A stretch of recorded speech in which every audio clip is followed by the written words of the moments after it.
मैं doctor A K. Vajpayee आप सभी विद्यार्थियों का इस 53वें वीडियो लेक्चर में स्वागत करता हूं। और ये वीडियो लेक्चर और इसके आगे के जो लेक्चर्स होंगे वे क्वांटम मैकेनिक्स पर आधारित होंगे। इस वीडियो लेक्चर में हम बात करेंगे कि क्वांटम मैकेनिक्स आने के पूर्व क्लासिकल मैकेनिक्स क्या थी, क्या होती है, और क्लासिकल मैकेनिक्स होने के बाद भी क्वांटम मैकेनिक्स की ज़रूरत क्यों पड़ी। तो आइए इस वीडियो लेक्चर को हम प्रारंभ करते हैं। मुख्य रूप से जो कंटेंट्स या जो विषय सूची है उसमें हम देखेंगे कि क्लासिकल मैकेनिक्स क्या है, और क्लासिकल मैकेनिक्स को कई जगह एब्रीविएशन में सीएम लिखा हुआ है, एब्रीविएटेड फॉर्म।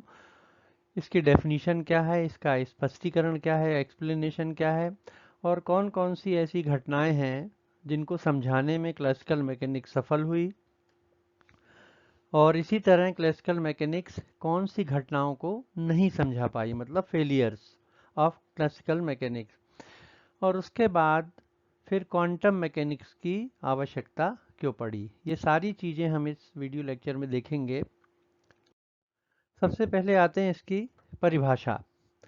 तो क्लासिकल मैकेनिक्स वो शाखा है विज्ञान की जिसमें न्यूटन के जो गति के नियम हैं और मैक्सवेल थ्योरी है इलेक्ट्रोमैग्नेटिक रेडिएशन की, इन दोनों को मिलाकर और इनकी सहायता से मोशन मतलब गति और एनर्जी, इनसे संबंधित जो घटनाएं हैं, प्रयोग हैं, इनको समझाया जाता है। तो इस ब्रांच को कहते हैं क्लासिकल मैकेनिक्स। अगर हिंदी में देखें तो विज्ञान की वह शाखा जिसमें न्यूटन की गति के नियमों और मैक्सवेल विद्युत चुंबकीय सिद्धांत के आधार पर गति एवं ऊर्जा से संबंधित घटनाओं की व्याख्या की जाती है। इसको क्लासिकल मैकेनिक्स कहा जाता है, या चिर सम्मित यांत्रिकी सिद्धांत हिंदी में।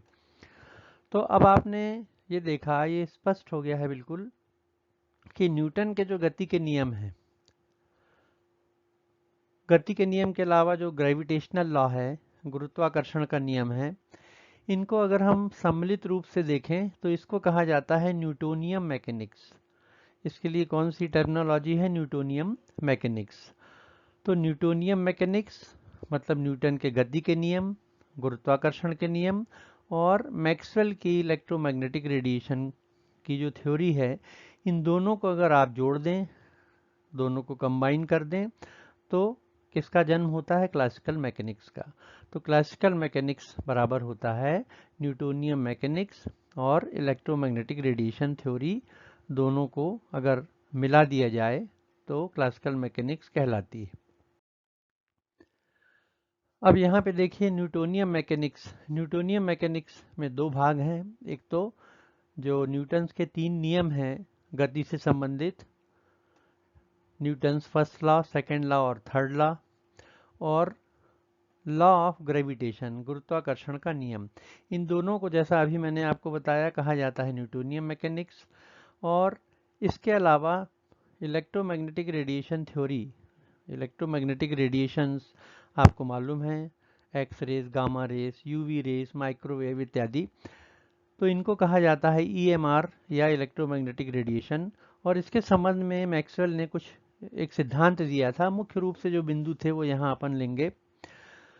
इलेक्ट्रोमैग्नेटिक रेडिएशन कैसे उत्पन्न किए जाते हैं? कोई भी इलेक्ट्रोस्टैटिक चार्ज, विद्युत आवेश जब ऑक्सिलेट करता है, वाइब्रेट करता है, तो इलेक्ट्रोमैग्नेटिक रेडिएशन उत्पन्न होते हैं। तो ऑक्सिलेशन के कारण वेरिंग इलेक्ट्रिक और मैग्नेटिक फील्ड्स ये उत्पन्न होती हैं। और इलेक्ट्रोमैग्नेटिक रेडिएशन दो कंपोनेंट से बने होते हैं। यहाँ पे देखिए, एक इलेक्ट्रिक कंपोनेंट है और एक ये मैग्नेटिक कंपोनेंट या मैग्नेटिक फील्ड।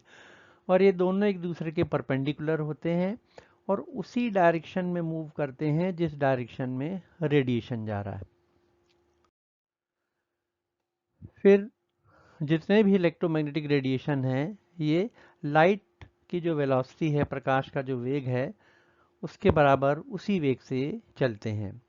इसमें एक चौथा बिंदु बहुत इंपॉर्टेंट है कि अगर इलेक्ट्रिक फील्ड चेंज होती है तो मैग्नेटिक फील्ड उत्पन्न होती है, और अगर मैग्नेटिक फील्ड चेंज होती है, परिवर्तित होती है, तो इलेक्ट्रिक फील्ड उत्पन्न होती है। देखिए कैसे, ये एक इलेक्ट्रिक करंट यहाँ से एक सर्कुलर कंडक्टर से या तार से प्रवाहित हो रही है। तो आपको मालूम है कि जब इलेक्ट्रिक करंट फ्लो होती है तो एक मैग्नेटिक फील्ड उत्पन्न होती है। इसी तरह से आपने साइकिल में डायनेमो देखे होंगे। जब साइकिल चलती है तो बल्ब जलता है, पहले लगे होते थे, आगे बल्ब होता था और पीछे के जो टायर है उसमें इस तरह का एक उपकरण रहता था, डायनेमो। तो इसमें क्या होता है, यहाँ पे दो मैग्नेट होते हैं, मैग्नेटिक फील्ड होती है और उसमें की एक कॉइल है। तो जब साइकिल चलती है तो ये कॉइल घूमती है। तो ये जो कॉइल है ये वेरिंग मैग्नेटिक फील्ड अनुभव करती है और इसलिए इलेक्ट्रिसिटी उत्पन्न होती है और ये इलेक्ट्रिसिटी से फिर बल्ब जलता है। तो जब इलेक्ट्रिक फील्ड चेंज होती है तो मैग्नेटिक फील्ड उत्पन्न होती है, मैग्नेटिक फील्ड चेंज होती है तो इलेक्ट्रिक फील्ड उत्पन्न होती है। और इलेक्ट्रोमैग्नेटिक रेडिएशन में अभी आपको बता दिया कि microwave, radio waves, IR, UV इत्यादि ये सारे के सारे रेडिएशंस इलेक्ट्रोमैग्नेटिक रेडिएशंस के अंतर्गत आते हैं। जितनी ज़्यादा आवृत्ति होगी, फ्रिक्वेंसी होगी, उतनी ज़्यादा उस रेडिएशन की एनर्जी भी होगी। फिर इलेक्ट्रोमैग्नेटिक रेडिएशन वास्तव में ऊर्जा का रूप है और इनका एब्जॉर्शन मतलब इनका अवशोषण या इनका उत्सर्जन ये लगातार होता है, कंटिन्यूअस प्रोसेस है। तो इसको ध्यान देंगे आप कि मैक्सवेल थ्योरी में यही बताया गया था कि इलेक्ट्रोमैग्नेटिक रेडिएशन जब एब्जॉर्ब होते हैं तो कंटिन्यूअस होते हैं और जब एमिट होते हैं, उत्सर्जित होते हैं तो भी वो कंटिन्यूअस होते हैं। जबकि बाद में आपने पढ़ा होगा कि ये फोटोन की टर्म में होता है, पर जो क्लासिकल मैकेनिक्स है उसमें ये मैक्सवेल की थ्योरी ही उसमें लागू होती है। तो एब्जॉर्शन और एमिशन कंटिन्यूअस होते हैं। फिर रेडिएशन के बढ़ने के लिए आगे किसी भी माध्यम की आवश्यकता नहीं पड़ती। और जैसा अभी आपको बताया कि जो लाइट की वेलोसिटी है 3 × 10⁸ मीटर पर सेकेंड, उस स्पीड से रेडिएशंस आगे बढ़ते हैं। तो न्यूटन के तीनों नियम, गुरुत्वाकर्षण का नियम और EMR theory, electromagnetic radiation theory, इनको अगर जोड़ेंगे तो क्लासिकल मैकेनिक्स बनती है। अब क्लासिकल मैकेनिक्स देखिए सक्सेसफुली क्या क्या घटनाओं को समझाती है। पहला, जो मोशन ऑफ एस्ट्रोनॉमिकल बॉडीज जैसे प्लैनेट्स हैं, सैटेलाइट्स हैं, ग्रह हैं, स्टार्स हैं, कॉमेट्स हैं। तो आपको मालूम है कि सौर मंडल में ये कक्षाओं में पूर्व निर्धारित वेल स्पेसिफाइड ऑर्बिट्स में घूमते हैं। ये देखिए यूरेनस है, ये मंगल ग्रह का है, ये पृथ्वी है, ये शनि है, ये नेपच्यून है। तो क्लासिकल मैकेनिक्स से हम ये बता सकते हैं कि कौन सा ग्रह किस कक्षा में उपस्थित है और घूम रहा है। तो ये जो प्रेडिक्शन है ये सारे के सारे बड़े एक्यूरेटली प्रेडिक्ट किए जा सकते हैं न्यूटन के गति नियमों के आधार पर। तो क्लासिकल मैकेनिक्स ये जो एस्ट्रोनॉमिकल बॉडीज होती हैं इनके मोशन को, इनकी गति को अच्छे से समझाता है। दूसरा, जैसा ये बताया अभी आपको हमने कि इसमें न्यूटन के गति के नियम और ग्रेविटेशनल जो लॉ है उसकी सहायता से ये हम समझा सकते हैं। फिर behaviour of layered bodies. Layered bodies मतलब जैसे बहुत सारी सतहें होती हैं, लेयर्स होती हैं, ऐसी बॉडीज को हम लेयर्ड बॉडीज कहते हैं। उसमें जैसे कंपोजिट्स हैं, प्लाईवुड एक बहुत अच्छा एग्जांपल है। फिर फ्लोइंग लिक्विड है, लिक्विड में भी बहुत सारी लेयर्स होती हैं। तो इनके जो विभिन्न तरह के व्यवहार होते हैं इनकी व्याख्या भी क्लासिकल मैकेनिक्स से की जा सकती है। असल में क्या होता है, क्लासिकल मैकेनिक्स ये मानता है कि ये जो लेयर्ड बॉडी हैं अलग अलग, जिसमें सतहें हैं, एक लेयर ये है, दूसरी, तीसरी, ये अलग अलग एक एंटिटीज हैं, मतलब इनका एक अलग से अस्तित्व होता है और इनका निश्चित घनत्व होगा, इलेस्टिसिटी होगी, कंडक्टिविटी होगी, मैकेनिकल बिहेवियर होगा। तो इसलिए इनके व्यवहार को हम क्लासिकल मैकेनिक्स से समझा सकते हैं। देखिए जैसे मैकेनिकल बिहेवियर में क्या है जब हम स्ट्रेस या फोर्स किसी लेयर्ड बॉडी पे लगाते हैं तो क्या होता है, स्ट्रेस के कारण स्ट्रेन उत्पन्न होती है। इस लेयर में स्ट्रेस होगी तो इसकी स्ट्रेन होगी, फिर ये लेयर इसके ऊपर स्ट्रेस लगाएगी तो इसकी एक अलग स्ट्रेन होगी। तो इस प्रकार से जो लेयर्ड बॉडीज होती हैं या जो कंपोजिट मटेरियल्स होते हैं उसमें प्रत्येक लेयर अलग अलग तरह से व्यवहार करता है और इसकी व्याख्या को हम क्लासिकल मैकेनिक्स से समझा सकते हैं। इसी तरह से थर्मल बिहेवियर में जैसे ये एक लेयर्ड सिस्टम है, इसको जब हीट हम देते हैं इस लेयर को, तो ये लेयर इसको देगा, ये लेयर इसको देगा। तो इस प्रकार से एक लेयर दूसरी लेयर को हीट देती है, और हीट कितनी दी जाएगी एक लेयर के द्वारा दूसरी को, ये किस पे डिपेंड करता है, उनकी थर्मल कंडक्टिविटी पे और स्पेसिफिक हीट पे इत्यादि, उनके नेचर के ऊपर।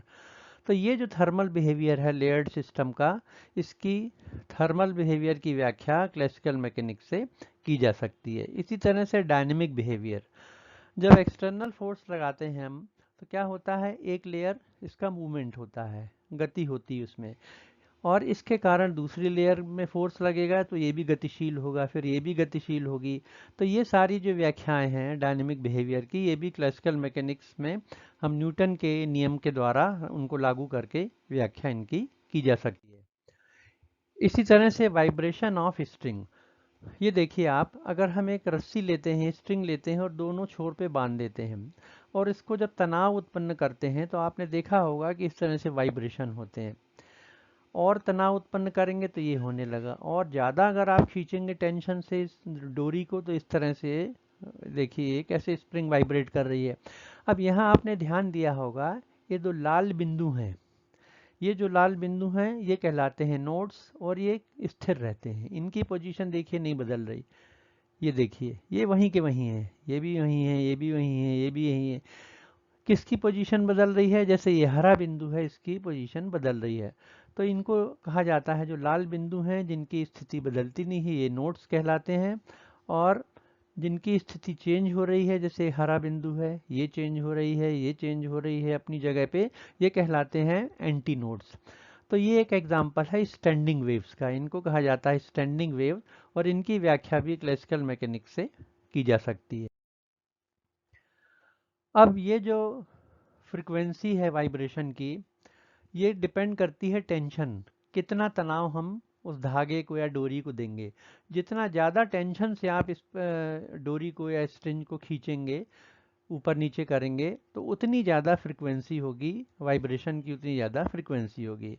इसका अर्थ हुआ कि टेंशन ज़्यादा होगा, फ्रीक्वेंसी ज़्यादा होगी, या डोरी में तनाव अगर आप ज़्यादा देंगे तो दोलन की संख्या, मतलब जो फ्रीक्वेंसी है वाइब्रेशन, ये ज़्यादा होगी, उसकी आवृत्ति अधिक होगी। इसी तरह से ये देखा गया कि जितनी लंबी डोरी होगी फ्रीक्वेंसी उतनी कम होगी। तो longer the string smaller will be the frequency. तो अगर आप तनाव के द्वारा लंबी डोरी को आप दोलन उसमें करेंगे तो दोलन कम होंगे, छोटी डोरी में अधिक होंगे। इसी तरह से जो फ्रीक्वेंसी होती है वाइब्रेशन की, दोलन करने की जो आवृत्ति होती है, ये मास पे डिपेंड करती है। अगर मोटी डोरी होगी तो दोलन कम होंगे, क्योंकि frequency of vibration is inversely proportional to mass. तो मास ज़्यादा होगा अगर, तो वाइब्रेशन कम होंगे। मोटी डोरी होगी तो वाइब्रेशन कम होंगे, पतली डोरी होगी तो उसमें बहुत जल्दी जल्दी इस तरह से स्टैंडिंग वेव बनेगी। इस तरह से क्लासिकल मैकेनिक्स क्या करती है, जो डोरी है उसके फिजिकल कांस्टेंट्स हैं, जैसे टेंशन है, लेंथ है, थिकनेस है, मास, और उसकी फ्रीक्वेंसी के बीच में संबंध स्थापित करने में सफल सिद्ध होती है। इसी तरह से चार्ज पार्टिकल का इलेक्ट्रिक फील्ड में movement. Classical mechanics can explain motion of charge particle. अगर एक इलेक्ट्रिक फील्ड है और मान लीजिए चार्ज है Q, चार्ज जो पार्टिकल है उसके ऊपर आवेश कितना है Q, तो उसके ऊपर एक फोर्स लगेगा और ये फोर्स कहलाता है F इक्वल्स टू QE। अब आपको न्यूटन के नियम से मालूम है कि फोर्स बराबर होता है मास इंटू एक्सिलरेशन। तो अपन लिख सकते हैं कि QE equals to mass into acceleration. Acceleration क्या है, त्वरण है जो उस चार्ज पार्टिकल में उत्पन्न होगा। कब उत्पन्न होगा, इलेक्ट्रिक फील्ड में। m क्या है, चार्ज पार्टिकल का मास है, और E क्या है, स्ट्रेंथ है इलेक्ट्रिक फील्ड की, और Q है उसका चार्ज। तो इस प्रकार से किसी भी चार्ज पार्टिकल का किसी दिए गए विद्युत क्षेत्र में इलेक्ट्रिक फील्ड में एक्सिलरेशन कितना होगा, इसकी गणना आसानी से की जा सकती है। और ये भी बताया जा सकता है कि जो चार्ज पार्टिकल का जो मूवमेंट है ट्रेजेक्ट्री है, तो या पाथ है उसका, गमन पथ है उसका, उसका ट्रेजेक्ट्री है, वो किस प्रकार का होगा। देखिए एक उदाहरण यहाँ पे, ये जैसे एक मान लीजिए चार्ज पार्टिकल है और उसका, ये उसकी वेलोसिटी है, ये उसका मोशन है। तो अगर इलेक्ट्रिक फील्ड नहीं है तो वो लीनियरली मूव करता है, परंतु अगर हम एक कांस्टेंट इलेक्ट्रिक फील्ड यहाँ से लगा दें नीचे की तरफ, इसकी डायरेक्शन है, ये रेड जो है डायरेक्शन दिखा रहा है एरो इलेक्ट्रिक फील्ड की, ये चार्ज पार्टिकल है, ये इसका मास है, तो इस इलेक्ट्रिक फील्ड के कारण उसके ऊपर एक बल लगेगा और ये बल बराबर होगा q e equals to m a, है ना, अभी अपन ने देखा न्यूटन्स के नियम से, या एक्सेलरेशन बराबर d v upon d t, मतलब उसका एक्सेलरेशन। तो अगर इस तरह से बल लगता है और ये इसकी लीनियर वेलोसिटी है चार्ज पार्टिकल की, तो उसका जो रिजल्टिंग पाथ होगा, ट्रेजेक्ट्री होगी, वो देखिए आप, ये पैराबोलिक होती है। तो इस प्रकार किसी भी चार्ज पार्टिकल की ट्रेजेक्ट्री को, उसके पाथ को इलेक्ट्रिक फील्ड में उसकी हम गणना कर सकते हैं और उसको बता सकते हैं कि उसका जो ट्रेजेक्ट्री है वो का, उसका शेप क्या होगा, उसका पाथ क्या होगा।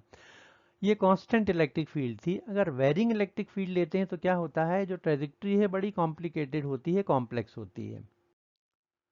इसी तरह से जो क्लासिकल मैकेनिक्स है वो समझा सकती है, सॉलिड्स में इलेक्ट्रिक वाइब्रेशंस होते हैं, कोई भी सॉलिड होता है उसकी इलेक्ट्रिसिटी होती है, भले कम हो या ज़्यादा हो, तो उसमें वाइब्रेशंस को क्लासिकल मैकेनिक्स समझाती है अच्छे से।